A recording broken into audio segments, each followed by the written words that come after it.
guys, I hope you're all doing well. I am making a little bit of change in my video quality. This is just me personally. I understand that everybody knew about the scratch on my GoPro lens, which I can't replace at this time. I've got some other priorities.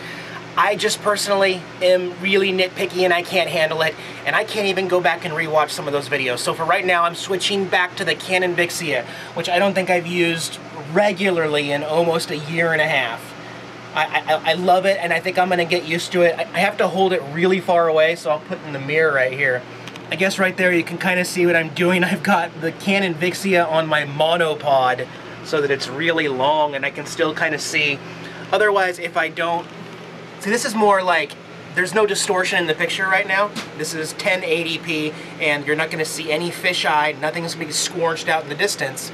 The problem is if I just hold the camera normal to my face like this and walk around, this is what you're going to see all the time.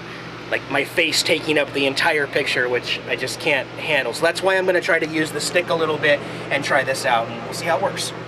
I'm not like a perfectionist or anything, but I am really interested in my viewers' opinion of how this video looks compared to the GoPro. I'm kind of impartial to having the wide angle so you can see more of the inside stuff, but when I'm outside and just like showing how I repair stuff, maybe this camera's better. Like maybe it really is better and it's time for me to utilize it. One thing bonus that I'm going to have on this camera that I don't have with just holding the GoPro is stabilization. So I have stabilization turned on the Canon Vixia right now, which means as I'm walking, you're actually going to get a more stabilized picture. I don't know if you can actually tell on this, because I'm using the monopod and it's stretched way out farther, but there is built-in stabilization which may make it work a little better. But let me know what you guys think. Today's plan, I am going back to that awesome RV wrecking yard place that's out in Centralia.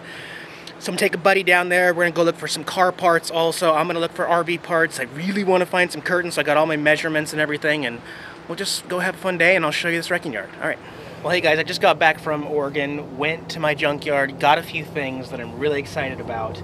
Their prices were a little different. They didn't have everything I wanted. I did not get screens. They do not have any Tioga screens that will fit there. So I'm still looking for those, but I'll get to that. What I got is 2 matching bamboo curtains, both the same exact size, and both of them will fit, one here, one on the other side, so that way I'll actually have my bedroom curtained off for privacy. I also got 1 regular set of blinds, but this is almost like an exact fit for the one that goes in the kitchen window, and then my entire living room will be blinded off. I was also looking for a couple other things like the shower curtain and the front curtain across the cab over area. Didn't find those. Like I said, I'm still looking for Tioga screens. And well, since these are different curtains than the ones that are supposed to go in, I need to take off all of the existing hardware up here so I can put in new hardware.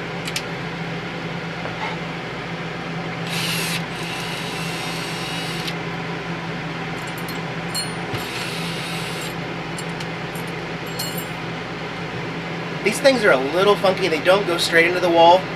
They actually go into the wood, and then they're secured by this wing nut that's on there. So what happens is the curtain itself has this right here. So this goes into the wall like that, and then it slides in here, and then you tighten the nut inside here once all this hardware is attached to the wall.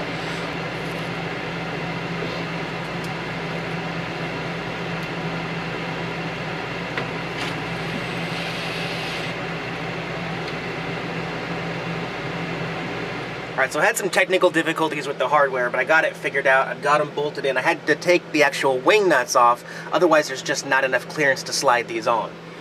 So I took the wing nuts off, and then I should be able to put the curtain on and then put the wing nuts back on.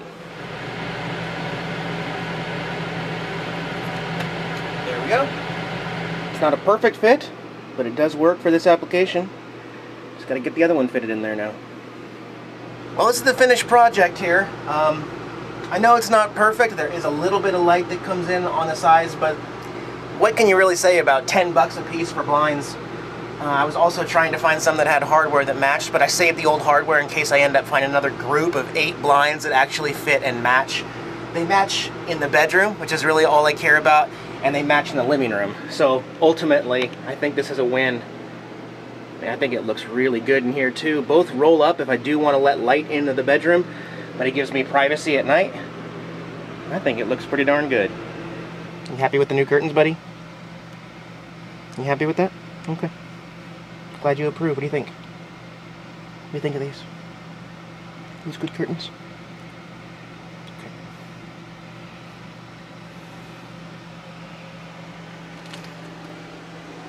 What? Okay.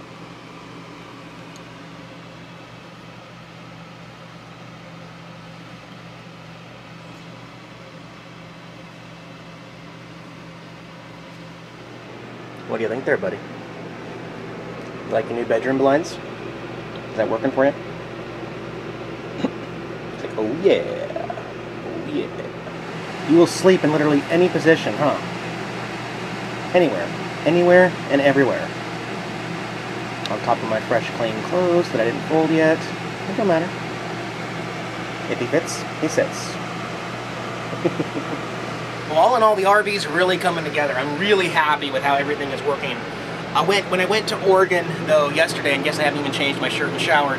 When I went to Oregon, I did not get to film anything. It was like 90-some degrees, and I didn't feel like this. That's why I just grabbed the curtains that I needed and everything. I still haven't installed the kitchen blinds. So these are the ones that go underneath the coffee pot here. Pretty good fit right there. I'll get those later, but since we have the other vehicle, we're going to go to another wrecking yard today after I shower and eat and get ready. And it's in Shelton, I believe, is where this one's at. So we're going to go check that out, try to find the blinds, and hopefully I'll have an update on the blinds so that I can keep it cooler in here at night, not to run the AC all night. But see, I'm already forgetting about stuff. I also already fixed the shower curtain problem in the bathroom. And that's because I still couldn't find the hardware for the track and the shower curtain, but I saved the hardware. So the built-in track is still up here. It's the silver thing right here. And if I find it, great, that's cool. For right now, I bought this Mainstays 36-inch adjustable shower curtain rod. This was $4.88 at Walmart. I got this vinyl shower curtain and cut it to fit. This was 88 cents, and these little clips were only 88 cents. So I mean, technically I fixed that problem for under $7, and it works. It keeps the water off the toilet and the carpet, so I'm happy with that too. Yeah. I'm probably only going to turn the water heater on once a day. There's no reason for that to be cycling on and off and wasting propane and having an open flame going all the time out there. I really am not interested in that at all. So what I'm going to do is every time I take a shower, I'm just going to turn the water heater on. I got to turn the water pump on first, water heater on, that kicks on outside. About a half hour we'll have hot water, and then I'll turn it off before I leave so that I don't have another open flame going.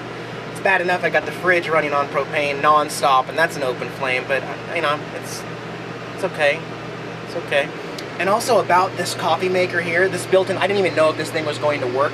This thing is incredibly awesome.